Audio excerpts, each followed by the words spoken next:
Parfois, tu regardes ta vie et tu te dis « Je ne suis pas assez fort, je n'y arriverai jamais ». Mais laisse-moi te rappeler une chose aujourd'hui. Tu es infiniment plus fort que tu ne le crois. Cette force, elle est en toi. Pas dans ce que tu possèdes, ni dans ce que les autres disent de toi. Elle réside dans ton esprit, ton cœur et dans ta capacité à persévérer. Marc Aurèle. Tu as le pouvoir sur ton esprit, pas sur les événements extérieurs. Réalise cela et tu trouveras la force.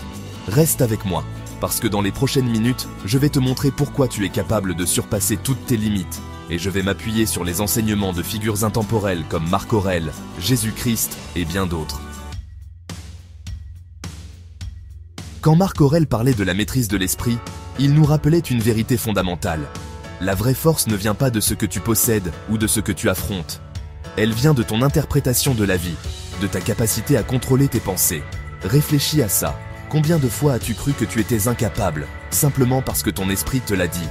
Jésus-Christ. Si vous avez de la foi comme un grain de moutarde, vous déplacerez les montagnes. La foi, ce n'est pas seulement une croyance en Dieu ou en une force supérieure. C'est aussi une croyance en toi-même, une croyance que tu es capable de traverser les tempêtes, même quand tout semble perdu. Beaucoup de gens abandonnent au premier échec, pensant que c'est la fin de leur parcours. Mais écoute bien ceci, chaque échec est une leçon déguisée. Chaque épreuve te renforce, si tu choisis de ne pas baisser les bras. Thomas Edison. Je n'ai pas échoué, j'ai simplement trouvé 10 000 façons qui ne fonctionnent pas. Et toi?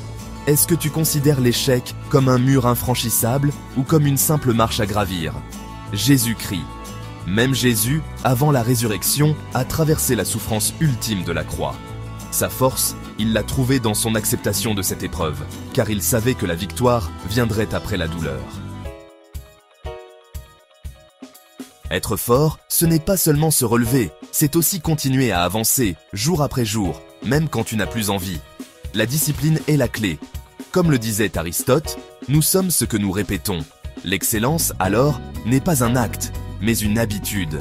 Chaque jour où tu choisis de te lever et de travailler, malgré la fatigue ou le doute, tu construis ta force intérieure. Tu te prépares à des défis plus grands. Ce qui fait obstacle à l'action la fait avancer.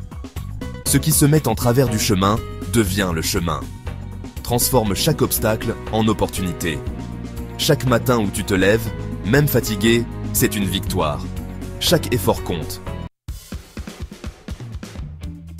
Nous avons tendance à sous-estimer notre potentiel. Pourquoi? Parce que nous nous comparons constamment aux autres ou à nos peurs. Mais écoute ceci, tu es unique. Il n'y a personne comme toi. Tu as des forces que personne d'autre n'a. Avec Dieu, tout est possible. Que tu sois croyante ou pas, retiens cette vérité. Ce qui semble impossible aujourd'hui devient possible demain, si tu persistes et crois en toi-même. Ton potentiel est illimité, mais c'est à toi d'en révéler la grandeur.